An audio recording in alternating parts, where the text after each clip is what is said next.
जन कल्याण आत्मज्ञान सत्संग समाज की सेवा के लिए है। इसमें विकास, समाज के विकास के लिए शारीरिक, मानसिक व आध्यात्मिक शिक्षा के लिए सभी को समझाया जाता है। ऐसा नहीं है कि ये आध्यात्मिक ही है। इससे शारीरिक विकास भी होता है और मानसिक विकास भी होता है। क्यों? जो हमारे मानसिक विकास में, शारीरिक विकास में बाधा है, वे इसके नियमों से दूर हो जाती है। सत्संग समाज के कल्याण के लिए। यदि हम अच्छी समाज बनाने में सहयोग करेंगे तो अच्छा भविष्य हो, आने वाली पीढ़ी अच्छी रहेगी। और हम उन्हें अच्छी शिक्षा नहीं देंगे तो ये नहीं कह सकते आने वाली पीढ़ी कैसी होगी। एक गुरु के लिए ये जरूरी है, अब जब वो प्रवचन करे उसमें शारीरिक विकास, मानसिक विकास और आध्यात्मिक विकास। आध्यात्मिक विकास तो बाद में है, पहले तो शारीरिक विकास है, मानसिक है। बच्चा तंदुरुस्त होगा, स्कूल में जाएगा तो उसकी पढ़ाई भी होगी। जब वो कमज़ोर होगा, उसका दिमाग काम नहीं करेगा तो पढ़ेगा कैसे? यहाँ ऐसी शिक्षा दी जा जिससे उसके विकास में किसी किस्म की कोई बाधा ना हो।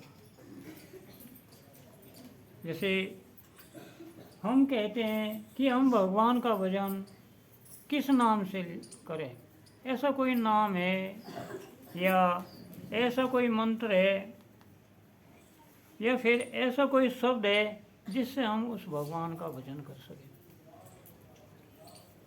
संतों के अनुसार उसके तो अनेकों नाम हैं। ऐसा कोई एक नाम नहीं है अब जिससे उसका हम सुमरन करें, उसके तो अनेकों नाम हैं। और संत तो ये भी कहते हैं अब उसके इतने नाम हैं कि उन्हें हम ले नहीं सकते। फिर उसका ऐसा कोई नाम नहीं है जिससे उसका हम सुमरन कर सके, इसलिए उस अनामी कहा जा, जिसका कोई नाम ही नहीं है। हम जिस नाम से भी भगवान को पुकारेंगे उसी नाम से वह जवाब देगा। वह चैतन्य स्वरूप है और जागृत है। यदि कोई आदमी सो रहा और हम उसे आवाज़ लगा रहे तो जागने में बहुत समय लगा होगा, और जो जागी रहा उसे आवाज़ लगाने में एक साथ बोल लगा। तो परमपिता परमात्मा चैतन्य है और जागृत अवस्था में है, कभी वह सोता ही नहीं। जब भी हम उसे पुकारेंगे, जिस नाम से भी पुकारेंगे उसी से वह उत्तर देगा। ऐसा कुछ नहीं है कि गुरु ने हमें एक नाम दे दिया वही सर्वोपरि है, नहीं। जिस नाम से भी पुकारोगे वही ठीक है। गुरु हमें क्या नाम दे रहा तो गुरु के अनुसार है, हम उस पर चलेंगे, वो हमारे विश्वास और श्रद्धा की बात है। गुरु समझाता है, अब हमारी समझ में कहाँ तक आवेगा, कहाँ तक नहीं आवे, ये नहीं कह सकते। गुरु ने हमें बताया, हमें राम राम कहना है तो बस राम राम में ही भगवान है। अल्लाह अल्लाह कहना है तो अल्लाह अल्लाह में ही भगवान है। क्यों? हमें तो गुरु पे अटूट विश्वास है। भक्ति की जो सिद्धि है उसमें 12 डंडे गिने जा, 6 डंडे तो पिंड के हैं उसमें, और 6 डंडे जो हैं ऊपर के वे ब्रह्मांड के हैं। देखो, किसी का छोटा सा लड़का पैदा हो गया, अब उसे हम एकदम संत नहीं बना सकते। एकदम संत उसे ही बना सके उस जिसने पहले जन्म में अपनी पूरी भक्ति कर ली हो। 6 जो पहले डंडे हैं, जिसे 6 चक्र कहे हम, वे 6 चक्र की उसने भक्ति कर ली तो संत बन सकता है। क्यों? 7वां डंडा पकड़ना, उसे 7वें से ऊपर चढ़ना, नीचे तो करना ही नहीं। लेकिन जिसने ऐसा नहीं किया, उसके लिए तो सूर्य का ही डंडा जरूरी है। जिनने की पहली पेड़ी पे पैर रख दिया, उस पैर को मजबूत होने के बाद दूसरा पैर जब हम उठाओगे तो ऐसी हालत में उठाओगे ताकि हम गिर ना जा, दूसरा पैर हमारा मजबूत है। फिर दूसरे पे चले गए, जब तीसरे पे रखेंगे तो दूसरा पैर भी मजबूत होना होगा। ऐसे करके हम 6 पेड़ी चढ़ते हैं। अब ये जो 6 पेड़ी हैं पहली, ये देवी देवताओं की भक्ति से संबंधित है। यहाँ जो भी आराधना है वह देवी देवताओं की जा। देवी देवता भी भगवान से भक्ति प्रार्थना करके उनकी जो है सिद्धियाँ प्राप्त होती हैं, आशीर्वाद देते हैं, उससे सिद्धियाँ प्राप्त होती हैं और सिद्धियाँ प्राप्त होने के बाद हम उस क्रम में लग जाते हैं। देखो, सबसे पहले आपने हवन देखा होगा, घरों में हवन हो, करीब करीब हिंदू में सभी घरों में हो, तो हवन में सबसे पहले गणेश जी की पूजा करी जा, और गणेश जी की पूजा करके ही हम आगे बढ़े। तो ऐसा ही भक्ति में, जैसे हम भक्ति करेंगे, किसी बच्चे को भक्ति की लाइन पर हमें लगाना है तो सबसे पहले हम पहली पेड़ी की ही पूजा करेंगे, गणेश जी की ही पूजा करेंगे। यदि हम उसे पहले ही नंबर पर संत बनाना चाहते हैं तो असंभव है। गणेश जी की पूजा में बहुत सारी रीतियाँ सिद्धियाँ हैं। उसकी पूजा आसान मानी जाती है। कितनी मेहनत से हम उसकी पूजा करेंगे, किस मंत्र से करेंगे, ये ज्ञान हमें तभी होगा जब हम गणेश जी के किसी पुजारी के पास जाएंगे, उसे अपना गुरु बनाएंगे और उसके बताए हुए रास्ते पर हम चलेंगे। यदि हमने किताब में पढ़ लिया गणेश जी की पूजा करनी है और किताब के माध्यम से चल पड़े, नहीं, ऐसे नहीं होगी। हमें वही गुरु चाहिए जिसने पहले गणेश जी की पूजा करी हो। जब उसने उसकी पूजा कर ली, उसने प्राप्त कर लिया, सिद्धियाँ प्राप्त कर ली, तो उसको पूरी जानकारी, हम उसकी पूजा करेंगे कैसे। अच्छा, हम कितनी मेहनत से पूजा करें, कितनी मेहनत से उसकी भक्ति करें, ये तो एक सोचने की विषय है। यदि हम पूरी मेहनत से उसकी भक्ति करेंगे तो बहुत जल्दी हम उस सीढ़ी पे पैर जमा लेंगे। यदि हम उसमें लिपा पोती करेंगे, देखा वाड़ी सी करेंगे, तो असंभव है, बहुत समय लगेगा। देखो, भक्ति करने में गणेश जी की पूजा ले लो आप। गणेश जी की पूजा हमने शुरू कर दी और कई साल उसमें बीत गए। बीतने के बाद हमें सिद्धि भी प्राप्त होगी, आगे बढ़ने का हमारा मन नहीं करा, तो वो जीवन हमें गणेश जी की पूजा में ही पूरा करना होगा। उससे आगे तो हम बढ़ ही नहीं रहे। सिर्फ एक ही तो पेड़ी है, जिनने की पहली पेड़ी पे पैर है, उसी में पूजा कर रहे, उसी में उसका भजन कर रहे, सुमरन कर रहे, और उससे हमें काफ़ी सिद्धियाँ मिल गई। जब सिद्धियाँ बन गई तो हम तो अपने को ये मान लेंगे हम ही सब कुछ है, हम ही सब कुछ है, जो हमने कह दिया वही होगा। क्यों? गणेश जी के यहाँ रिद्धि सिद्धि है। गणेश की पूजा करने के बाद आप किसी सिद्धि का प्रयोग करोगे तो सफल है। तो एक जन्म तो हमारा गणेश जी की पूजा में चलेगा। जब दोबारा हमने जन्म लिया तो हम गणेश जी की पूजा से तो परिपूर्ण है, हमें उसका ज्ञान है। अब दूसरे नंबर की जो सिद्धि है, हम उस पर पैर रखेंगे तो वहाँ हमें ब्रह्मा जी की पूजा करनी होगी। दूसरा जो जिन्ने की पेड़ी है वह ब्रह्मा जी की है। आपने सुना होगा ओम शांति में ओम का उच्चारण किया जा। हिंदू में ज़्यादातर सुबह शाम ओम का उच्चारण करें। तो ब्रह्मा जी की पूजा करके हमें आगे बढ़ने का रास्ता मिलेगा। लेकिन ब्रह्मा जी की पूजा कैसे करेंगे हम? ब्रह्मा जी की पूजा भी तभी करेंगे जिसने पहले कर ली हो, उसे हम गुरु बना के। यदि हम उसे गुरु नहीं बनाना चाहते तो हम कैसे करेंगे? चल ही नहीं सकते। देखो, हमें यहाँ से किसी शहर में जाना है तो हमें एक ऐसे ड्राइवर की जरूरत पड़ेगी जिसने गाड़ी चला रखी हो शहर के लिए और वो हमें ले जा सके। यदि अनजान ड्राइवर है तो उस शहर में जाने के लिए हमें बहुत ज़्यादा मुसीबत कठिनाइयाँ उठानी पड़ेंगी, क्योंकि उसे रास्ते का ज्ञान ही नहीं है। कभी किसी गली में ले जाएगा, कभी किसी गली में ले जाएगा, तो ऐसे करके वो पूरा शाम तक का समय उसी में बर्बाद कर देगा। यदि शाम तक का समय उसी में बर्बाद हो गया तो फिर तो सवेरे तो अगला जन्म होना ही है। ये जन्म तो शाम तक ही पूरा हो जा, क्यों जी? ये ऐसा नहीं है अब भगवान ने हमें जीवन दे दिया और ये जीवन इतना लंबा अब जिसमें हम सब कुछ कर सकें, नहीं। ये तो ऐसे है, दिन निकल गया और शाम होगी। जब तक हमें ब्रह्मा जी की पूजा करने वाला पूर्ण गुरु नहीं मिलेगा तब तक हम उसकी पूजा में भी सफल नहीं होंगे, उसकी भक्ति में सफल नहीं होंगे। और जब तक हम ब्रह्मा जी की भक्ति में सफल नहीं होंगे हम आगे का रास्ता नहीं पकड़ सकते। देखो, कभी कभी ऐसा हो,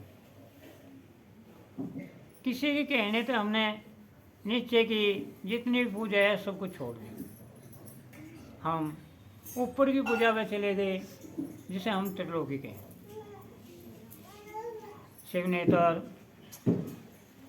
और जहाँ ये सिद्धि का तो तीसरा नेत्र भी से है, छठा डंडा है, और शिव नेत्र तीसरा तीर्थ इसी को कहा जा।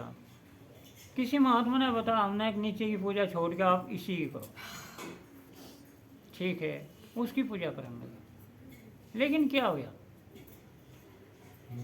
जब हम उसकी पूजा कर रहे तो हमें संतुष्ट हो गए, गुरु ने बता दिया, लेकिन नीचे की जो पूजा है उनका क्या होगा? हम उस पूजा से भटक गए, ऐसे भटक गए उस पूजा से। अब हम करनी थी ब्रह्मा जी की पूजा, कर रहे इसकी तीसरे नेत्र की पूजा,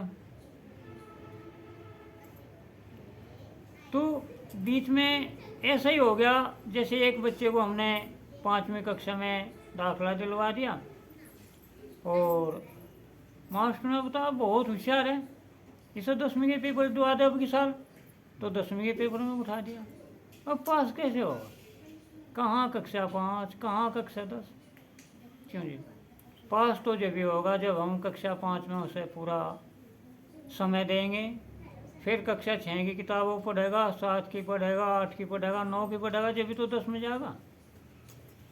जब हमने 20 की सारी क्लास छोड़ दी तो हम कामयाब कैसे होंगे? देखो देखो, जब हम सारी भक्ति नीचे ही छोड़ के बहुत ऊपर की मंजिल में तीसरे तिल की भक्ति करने के लिए, शिव नेत्र की भक्ति करने के लिए तैयार हो गए तो हमारा मन नहीं लगता। मन कैसे नहीं लगता? मिठाई की दुकान लग रही चारों तरफ को बाजार में, और हम एक दुकान पर गए, वहाँ बहुत अच्छी अच्छी मिठाई है, उस तक अगली दुकान पर गए, वहाँ उस तक भी अच्छी मिठाई है, उस तक आगे गए, वहाँ भी अच्छी मिठाई है, लेकिन हम ना ही संतोष है हमें, ना ही मिठाई खरीद सकते। जैसे हम तीसरे तिल की शिव नेत्र की भक्ति में लीन हो गए, लेकिन क्या हो गया? होना तो वही है जो होना है, क्यों? विधाता समान है, किसी के लिए उसका नियम कोई बदला हुआ नहीं है। हम भक्ति कर रहे लेकिन नीचे की भक्ति हमें खींच रही। कुछ टाइम बाद पता चला वो तो गुरुजी अच्छे नहीं है, उनके यहाँ हम जाके क्या करेंगे? उससे ज़्यादा ज्ञान तो हमें ही है, आगे भक्ति में दरार। पहली बात तो हम गुरु का ही अपमान लगे करें, दूसरी बात उससे अच्छा अपने आप को मान गए तो हम उस भक्ति में सफल नहीं हुए, नीचे गिर गए। कितने नीचे गए? वहीं गिर गए जहाँ से हम उठ के गए थे। गणेश जी की भक्ति से उठ के चले, ब्रह्मा जी की भक्ति पे आए तो बिल्कुल नीचे गिर गए। ये अच्छा कर्म नहीं, कर्म तो यही अच्छा है, अब हम उसके अनुसार चलें। देखो देखो, कवि महात्मा ये के सब काम छोड़ दो और सत्संग में आ जाओ। सत्संग में एक सतधाम का नज़ारा दिखाई देगा।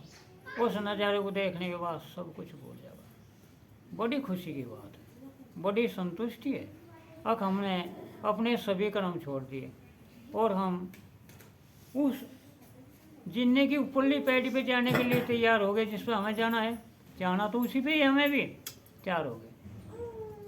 अच्छा, जो बीच की पैड़ी है, इनसे हम कैसे जाएंगे? इसका एक रास्ता तो यही है कि गुरुजी अपने आप हमें इन 11 पैड़ियों को पार करवा दें। पार गुरु उस हालत में करवाओगा जब वो बेहद दया करेगा। यदि वो इतनी दया नहीं करे, पार कैसे करेगा? सिर्फ कहने तक ही सीमित हो गया। आ जाओ सत्संग में, सब कुछ छोड़ दो और आपको हम सतलोक के सतधाम के दर्शन कराएंगे। बड़ा आसान है कहना तो, लेकिन उस पर चलना कितना कठिन है। चलना तो बहुत ज़्यादा कठिन है।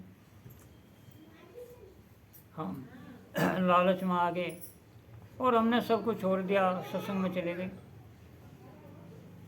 ना ही ब्रह्मा जी की पूजा करी, ना विष्णु की करी, ना ही हमने सोचा कि भक्ति का मार्ग त्रिलोक से ही हो गया। भक्ति का मार्ग जो है त्रिलोक से ही होगा चले, लेकिन सब कुछ अनजाने में जाके हमने नामदान ले लिया।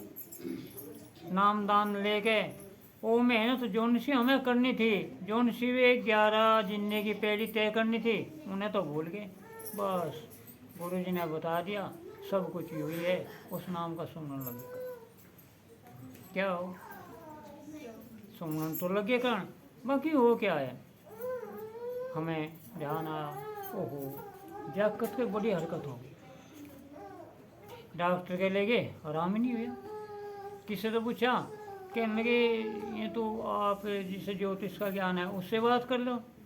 ज्योतिष वाले दौरे गए, उसमें हिसाब सा निकाल लिया उसका।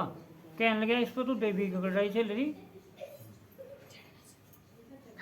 इस पर तो देवी की है, आप देवी का प्रसाद बोल दो तो आपका बच्चा ठीक हो जाएगा।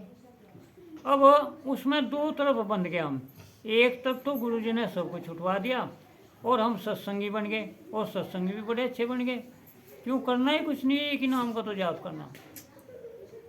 दूसरी तरफ बीच की जो हमने भक्ति छोड़ी, वे हमें परेशान लगी करना। तो अब हम देवी का प्रसाद बोल रहे हैं या गुरुजी की बताए हुए रास्ते पर चले, बड़ी समस्या है। अच्छा, जो घर में मौजूद आदमी है, घर का जिम्मेदार है, वो तो गुरु के बारे में समझ सके, लेकिन और तो इसका कोई ख्याल नहीं है। उन्हें तो अपना बच्चा ठीक चाह, भले तुम सत्संग छोड़ दो, सत्संग में जाओ या ना जाओ, उन्हें की हिम्मत बोले सत्संग में। जब सत्संग से जाने में हमारा बच्चा ही बीमार हो गया तो हमें की हिम्मत बोले जाने से। अब वे कह रही, कहने लगी लड़का ठीक होना, और कह रहा मैं पूजा पाठ नहीं करने का। तो घर में लड़ाई झगड़ा शुरू हो गया।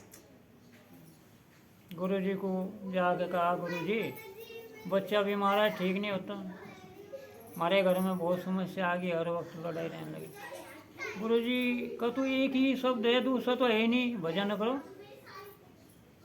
बस। इससे ज़्यादा गुरुजी कुछ नहीं कहने का। वो कहेगा भजन करो, भगवान में ध्यान लगाओ, लेकिन वो तो बीच में बन गया, ना ऊपर जा सकता ना नीचे रह सकता। अब क्या करेगा? अब गुरु मजबूत है या उसके घर वाले मजबूत है? क्यों जी, डेरे में तो सुन के आ गया, गुरु आ के बता, गुरु जी ने कहा भजन करो। बच्चे की तरफ को देख के उसकी घरवाली कहने लगी, भजन वजन तो हो गया, हमें ना इस भजन में कुछ भी करना, लड़का ठीक होना चाहा, देवी का प्रसाद बोल दो। तो प्रसाद भूल गया, कहाँ वो सत्संग चलेगा, कहाँ गुरु चलेगा? क्यों? उस दिन भी तो गुरु था, जिस दिन वो संगत को नामदान दे रहा था, उस दिन भी तो वही गुरु था। उसने देखा कि नहीं? देखो कभी साहब भी ये कहते हैं, ये भक्ति एक बार नहीं पूरी होती, इसमें हमें 3 स्टेप लेने पड़े। यदि कोई उसका अधिकारी है पूर्ण भक्ति का, तो देखने के बाद ही उसे नाम बख्शा जाता है। ये तो कबीर साहब ने भी कहा अपने समय में। यदि हम किसी की सांसारिक भक्ति छुटवा के और उसे आध्यात्मिक ऊपर की भक्ति पर लगा दें, तो बड़ा है संभव। ऐसे कैसे संभव होगा? क्यों नहीं? ये तो संभव होना ही नहीं। होगा तो उसी हिसाब से जिससे चलना है। देखो, भक्ति तो भक्ति है, उसमें हमें एक ऐसे गुरु की जरूरत है जो बिल्कुल पूर्ण गुरु है, जिसने वहाँ तक का रास्ता तय कर लिया, जिसे ले जाने में कोई कठिनाई नहीं है।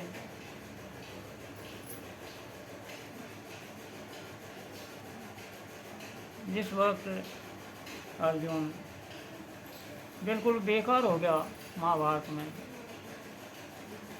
तो श्री कृष्ण कह रहे, गीता के दूसरे अध्याय का श्लोक है, श्री कृष्ण कह रहे, अब वेद शास्त्र 3 गुणों का ज्ञान करा सकते हैं।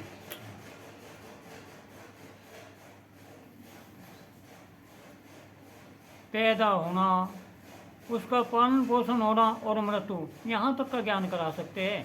अर्जुन, इससे ऊपर उठ, इससे ऊपर उठ। क्यों जी? ये तो गीता में साफ साफ लिखा।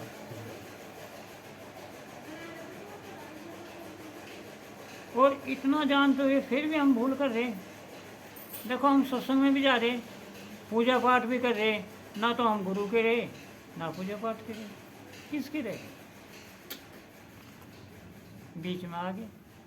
बीच में क्या होगा? जन्म होगा, नहीं होगा, कैसे होगा, ये तो कुछ नहीं कह सकते। तो गुरु जी ने समझा रहे, भक्ति मार्ग में सबसे पहले आप गणेश जी की पूजा करो।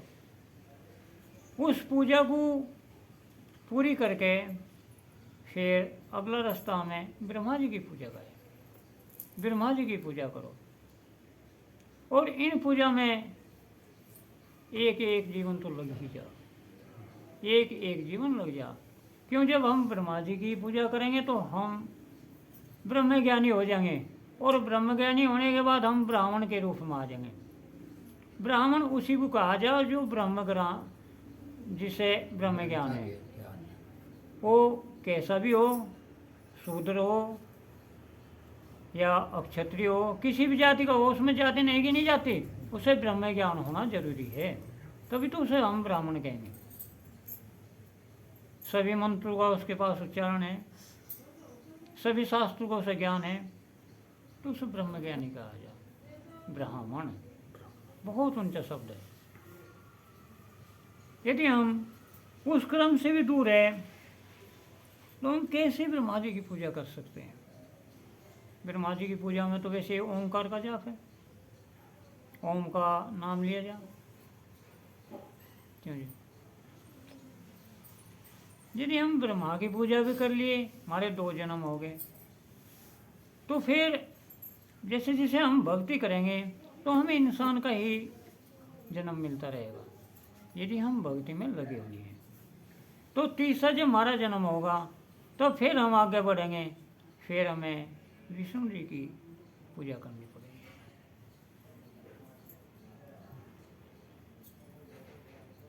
यदि हम विष्णु की पूजा नहीं करते तो आगे कैसे बढ़ेंगे?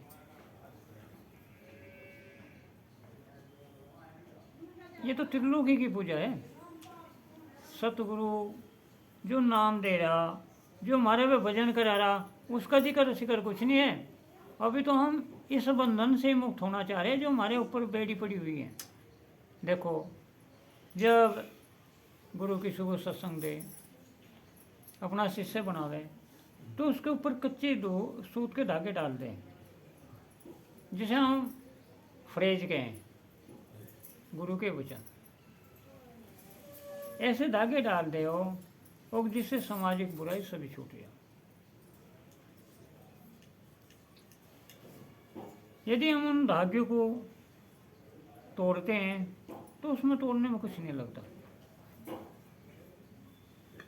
और हम उन्हें रखते हैं तो रखने में तो बहुत अच्छा है, बहुत ठीक है,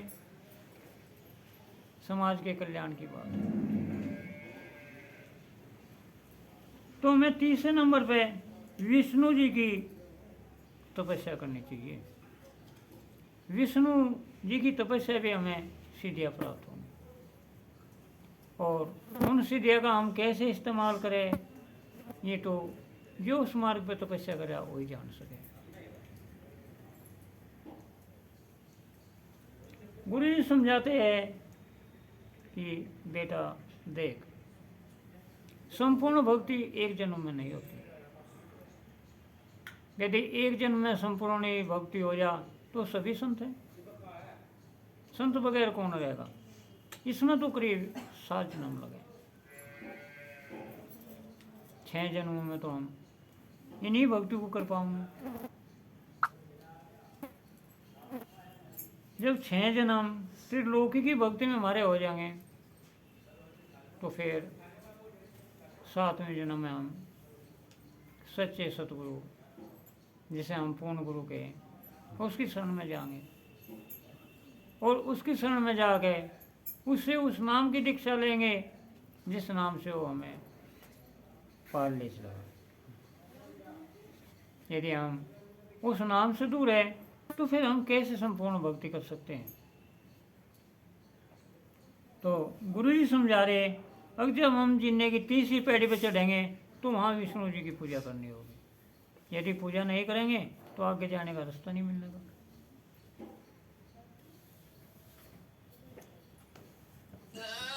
ये तो भक्ति करते समय आपने देखा भी होगा, जैसे जैसे अंदर बढ़ के चलें तो उसमें हर एक स्थान पे शक्तियाँ हैं। पहले स्थान पे तो गणेश जी की शक्ति है, दूसरे पे ब्रह्मा जी की शक्ति है, तीसरे पे विष्णु जी की शक्ति है। जब हम चौथी पीढ़ी पे पैर रखेंगे तो वहाँ तो शिव और पार्वती है। यदि हम उनसे इजाज़त नहीं लेंगे तो आगे कैसे बढ़ेंगे, जान ही नहीं दे। तो हमें चौथे नंबर पे शिव जी की भक्ति करनी होगी।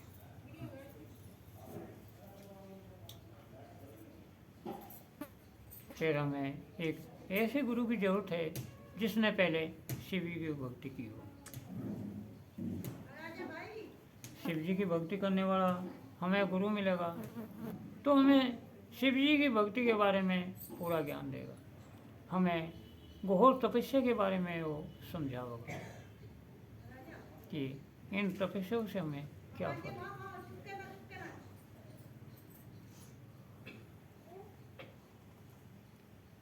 भक्ति जैसे की जा तो उसमें शरीर की साधना भी की जा। हम शरीर को पवित्र करने के लिए उसकी साधना करें। कुछ महात्मा इसमें जो है नीति वस्ती धोती कुछ ऐसा दिखे तो उसका प्रयोग करें, उससे आत्मा साफ करिए, जो है अंदर का शरीर साफ करा जाए। तो हमें शिव जी की भक्ति उसी तरीके से करनी होगी जिसमें गुरु जी हमें समझा। यदि उनकी समझ के अनुसार हम नहीं चलेंगे तो हम शिव जी की भक्ति में पार कैसे होंगे। शिव जी की भक्ति तो कठिन ही है, क्यों। हमने देखे धोने को तपस्या करते हुए, जब चारों तरफ को धोने हैं, अग्नि जली, उसके अंदर महात्मा बैठे हुए तपस्या कर रहा, तो कितनी कठिन तपस्या है। कभी कभी जल की तपस्या करी जा, जल की तपस्या जब पूरी सर्दी पड़ रही हो तो उस वक्त 1 घड़े से शुरू होकर और 41 घड़े तक उसके ऊपर जल डलता रहे।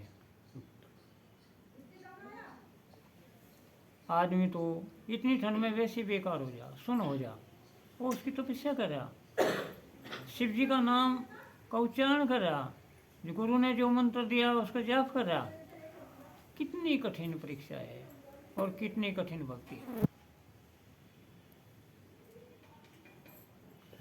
जब हम उससे पार होंगे तो फिर हमें पांचवी भक्ति शक्ति की करनी होगी, जिसे विद्या देवी के, दुर्गे, अनेकों नाम हैं, बहुत नाम हैं, तो उसकी भक्ति करनी होगी। इसे हम कठ में वास करने वाली शक्ति के 5वें नंबर पे यह शक्ति है। हम इसकी भक्ति नहीं करेंगे तो हम आगे कैसे जान देगी।